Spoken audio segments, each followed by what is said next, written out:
You got a rattling sound under your car? Yeah, something that sounds like that. Well, no matter what kind of vehicle you drive, friend, today I'm going to show you a service secret that solves that rattling sound under your car or truck by showing you my simple fix for the most overlooked rattle of all time. DeMille's behind the camera. Let's get started. Alright, so you can't figure out that annoying rattle under your car.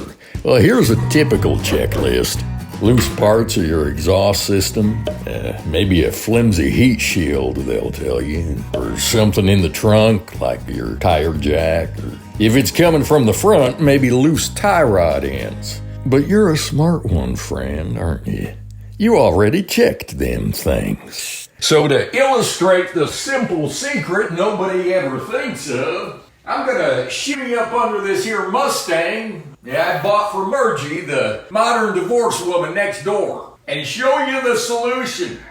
Now, it would be a bad idea, for example, to do this when your vehicle's tailpipe was high. You're not doing anything stupid, are you? Why would you say that? Whatever. Okay, you see where I am here now? DeMille, get a shot of my hand. You got my location? You got my 20? Switch on this camera that's around the other side here.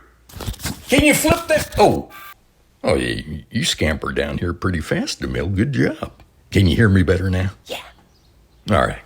So I'm up under the car, and the front end is that way, the back end is that way, and my head is over near the passenger side, and I'm gazing up toward the driver's side. And this tub what hangs down under here, that's kind of like where your driver's seat is. And this area I'm working on up under here is just to the right of your hip. And this cable here is what comes down from your parking brake handle up inside the car. And then it attaches to two cables inside this metal housing, which go to your brake calipers. And maybe you didn't shimmy up under your car to take a look at things the way I did. Maybe you actually put your car up on jack stands, or you pulled it up onto some ramps so you could inspect and try to find out where that rattle is coming from. Well, listen to me now, because this is important. What was the first thing you done after you pulled your car up onto those ramps? Yeah, you yanked on the parking brake. And so as a result, it's in a tense position where it ain't going to show up as a source of the rattle when you do your investigation. These cables would be tight. And when they're tight, they can't rattle around. But as soon as you release the brake to go for a drive, that's when they're saggy again. And this metal bracket bounces against the housing. So here's how I fixed it. The key ingredient to my repair is RTV, which, in case you didn't know it, stands for room temperature vulcanizing silicone. And I use the red stuff. Now, use your judgment as to whether or not this is smart for your car, because I accept absolutely no responsibility in life, in general. So I clean out the area real good and make sure the RTV is going to stick. And it would be nice if this thing hung perfectly straight so you could paint your RTV behind it. But it's just the nature of certain things to eventually hang off to one side or the other after they've been tugged down so many times. You understand what I'm talking about, fellas. But you understand the principle we're going for here. So first, I'm going to use a Sharpie to mark off what I call the rattle zone.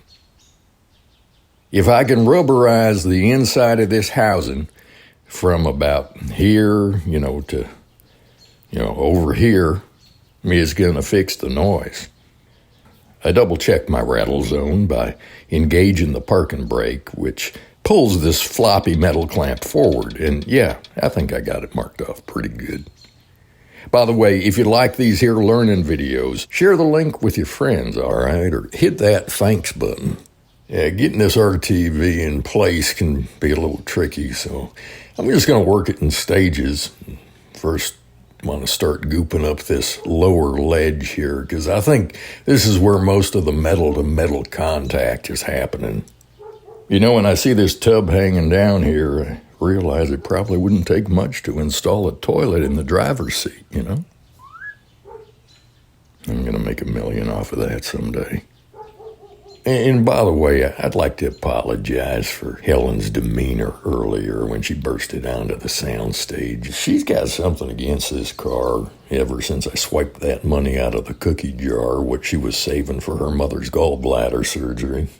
I mean, it's just that Margie's such a poor, scrawny thing, and she really needed a car to add to her collection. Yeah, I don't know why Helen can't see that. Women, you know. I used an old painter's trick to keep the goop from sticking to parts I want to keep safe. You just smear Vaseline on those areas. Yeah, and I'm going to shove this greased up piece of plastic behind the cable coupler to create some space so I can get the RTV back there. Now, there's no way to make this look pretty, but it is effective. And if you got any better ideas to improve upon this, post or comment beneath the video. And while you're down there, click on the link to my store so you could celebrate freedom by buying stuff that's probably made in third world sweatshops. Now, that's America. You got to be creative in finding ways to smear that RTV where it needs to be. So you do this section by section, letting it dry as you go, and maybe take a break to drink a cold one. Something red, white, and blue. Oh yeah, it's going to be red, white, and blue, you know. And the P in PBR don't stand for politics.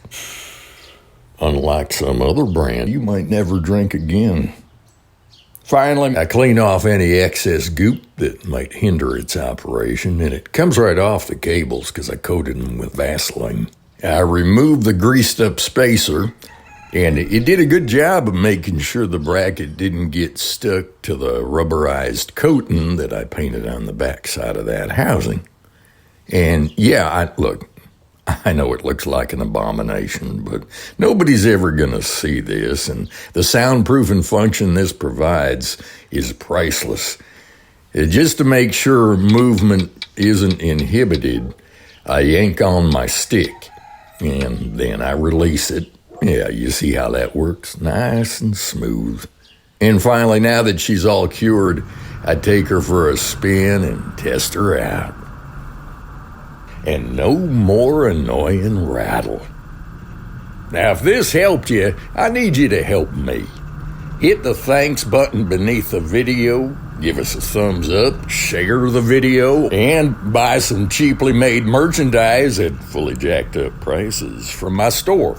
There's a link beneath every video. This is Merv himself. I'll see you next time. Merv's Service Secrets is an ongoing DIY adventure. Be sure to subscribe and turn on your notifications to get updates on every chapter in our story.